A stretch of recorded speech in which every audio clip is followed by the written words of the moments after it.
Non, alors c'est l'avant-dernière. Alors, voyons voir. Donc là, c'est quoi l'erreur qu'on a, hein? Alors, voilà, celle qui est en rouge maintenant, c'est... Alors, il nous a fait une méthode put. Alors, put, c'est une méthode dont vous servirez très rarement. Ça vous permet de modifier une donnée qui est en ligne. Il y a une petite différence entre put et patch, c'est qu'il y en a une des deux qui réécrit totalement l'objet en base de données et l'autre qui va juste modifier la petite chose à modifier. Alors, nous, il nous faut un put. Alors, je sais pas laquelle des deux c'est, hein, mais bon, pas très grave. Est-ce qu'on les met dans un certain ordre? Bah, je vais mettre les posts en haut, les get en bas. Ouais, et là, je vais mettre les put alors. Ok. App.put. Alors, c'est quoi? C'est API Products ID. Ok. Donc, on va reprendre ça. Donc, ce sera la même route. Async, rec, res. Hop. Ouais, pareil, on va mettre un try. Voilà. Catch. Error. Putain, non, merde. Try machin. Catch error. Console error. R. Voilà.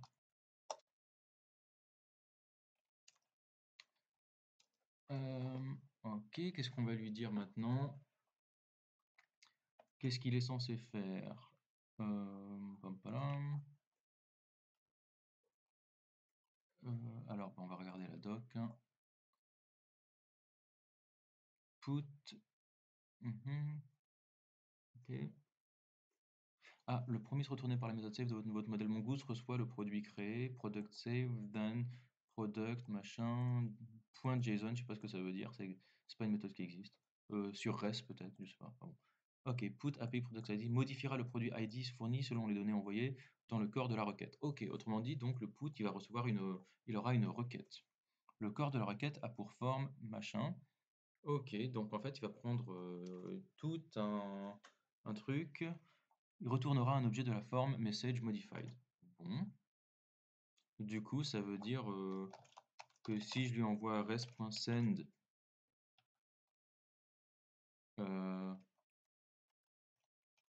message modified, normalement ça lui suffit. On va voir, hein. Attends, là il est pas content, il faut que je mette une flèche. Voilà, comme ça.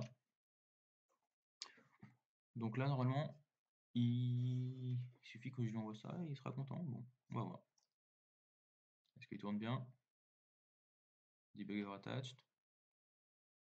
Server listening, connected to database, ok. On va voir. Allez, allons-y.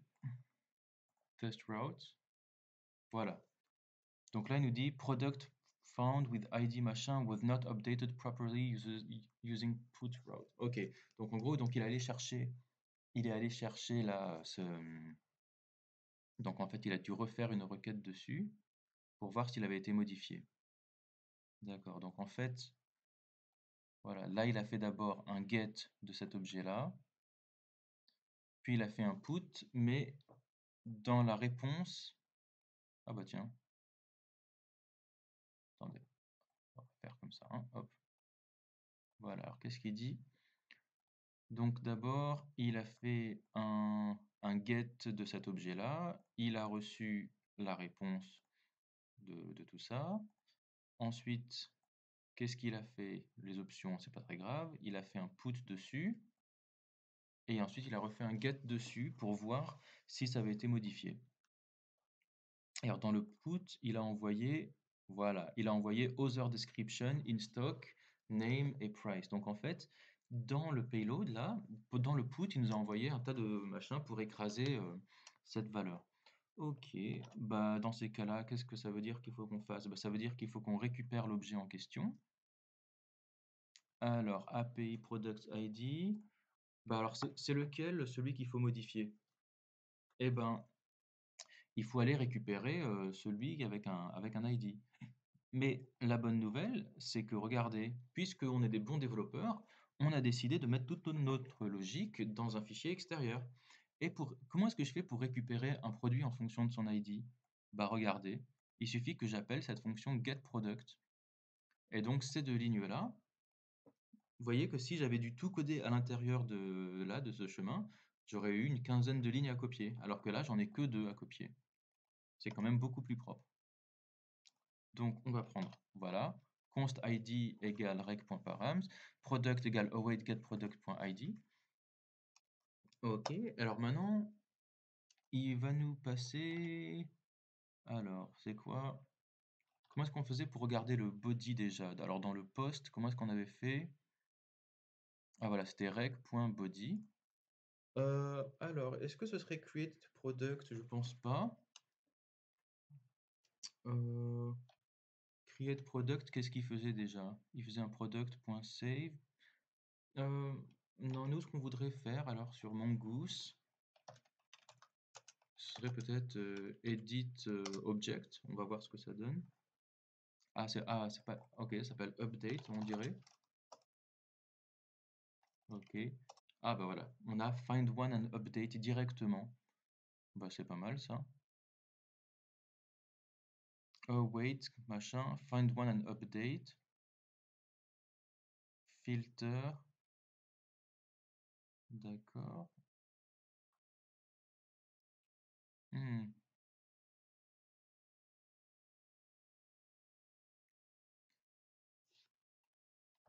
Ouais, non, je l'aime pas trop le find one and update là, et pas très bien expliqué. Par contre, vous avez un autre truc qui s'appelle update one, qui vous permet de tout remplacer d'un coup, je crois. Alors, cherchons update one.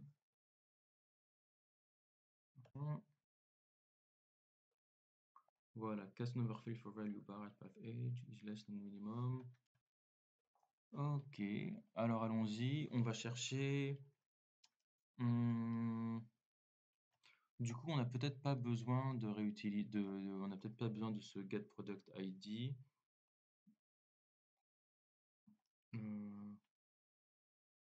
Est-ce qu'on voudrait await person.update one? Bon, je vous propose de créer une fonction qui s'appellerait update product. Voilà. Et puis là, dans notre product, on va faire une fonction qui s'appellerait getProduct. Voilà. Fonction update product. On va dire qu'on lui passe un ID. Et n'oubliez pas, il faut retourner product. Et donc, c'était quoi? C'était update one, je crois. Hein, update one. Cast to number fail.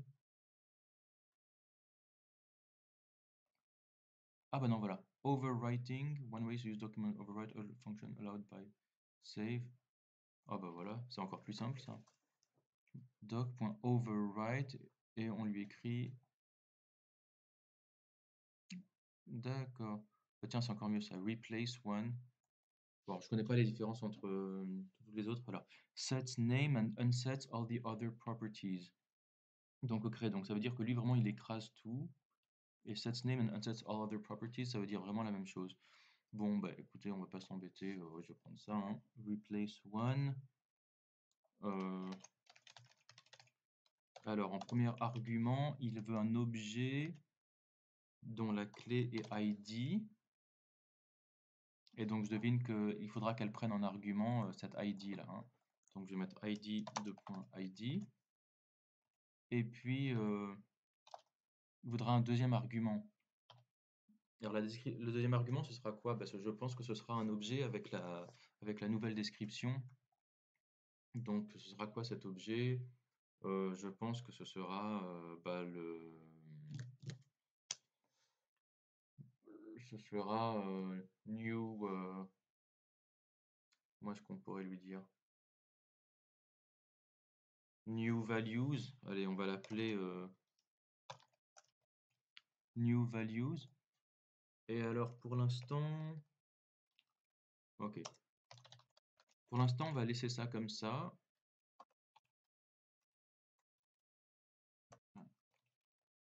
Voilà. Je vais faire console log de new values. Et puis là, la description, voilà, j'ai juste rajouté new description.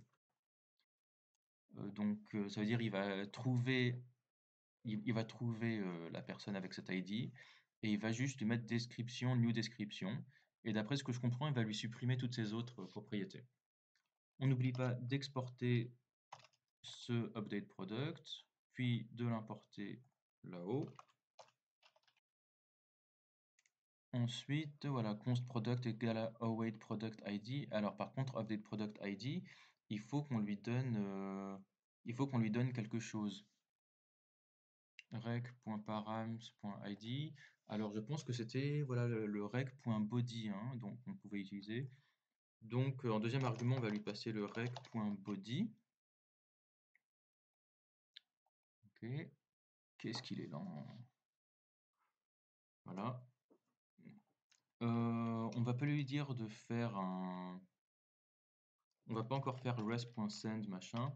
On va juste lui dire de faire un console log de product.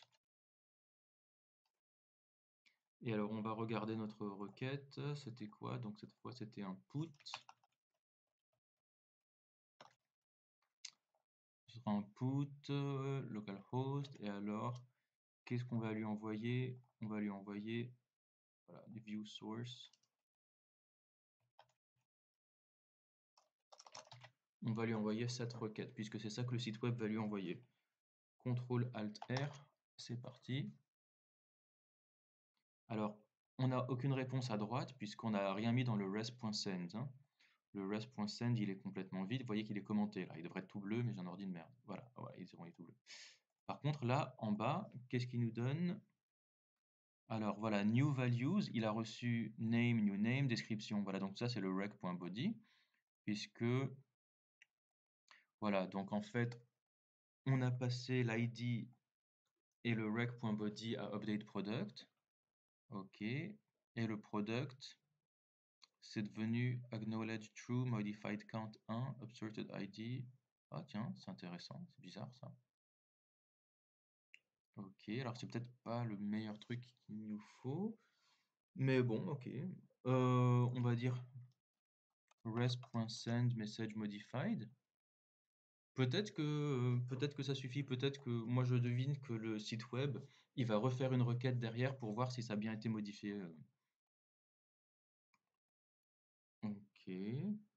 Ah, alors par contre, ce qu'il faut mettre, ah oui, c'est pas description ou description, mais ce sera plutôt, et oui, ce sera new values. Et donc, nous, ce qu'on voudrait, c'est new values.name, new values.name, new values.description, new values.price et new values.instock. Normalement, ça marche. Alors, c'est pas très beau, mais ça marche. Il y a juste une manière un peu plus rapide d'écrire tout ça, en fait. Je peux lui dire l'objet new values là que tu reçois. Et bah, tout simplement, je vais utiliser du destructuring. Je vais lui dire point, point, point, new values. Ça veut dire tu vas à l'intérieur de cet objet et tu me sors toutes les clés une par une. Voilà, c'est une manière un peu plus rapide d'écrire la même chose.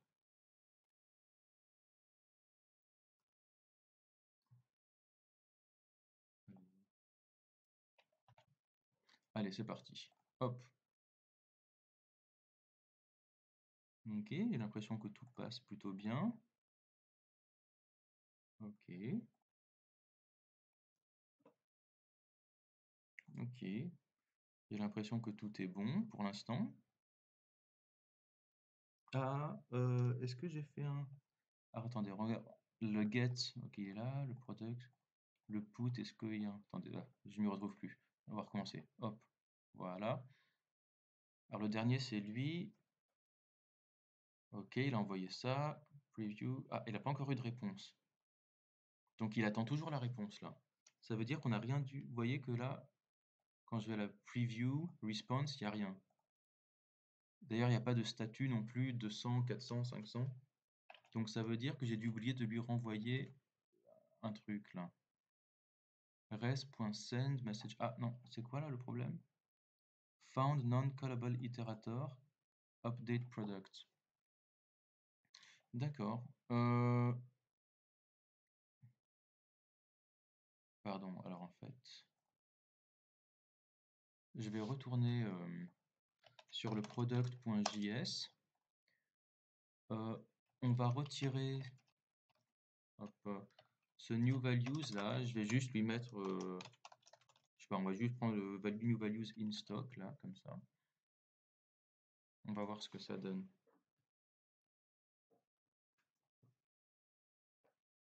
Moi je pense qu'en fait c'est... Regardez en fait, si je prends le rec.body, vous voyez le rec.body, il était là tout à l'heure. Voilà, regardez, je vais prendre ça et je vais aller là dans la console. Allez, voilà. Je vais dire const new values est égal à tout ça. Donc maintenant, si je dis new values, voilà, j'ai name égale new name, description, voilà. Donc ça, on est dans un objet. Maintenant, imaginez si je prends un nouveau, encore un objet, je sais pas, et je lui dis even destructured values, les valeurs déstructurées, et je lui dis que ça, ce sera... non, j'ai une fonction qui met display stuff, et quand il prend un objet, va juste, on va dire, il return un objet. Voilà, si je peux faire ça. Donc par exemple, si je dis display stuff de new values, il va juste me displayer, voilà, les new values. Mais maintenant, imaginez que je lui dis, en fait, tu vas me prendre ça, tu vas me prendre cet objet, mais tu vas me le déstructurer comme ça.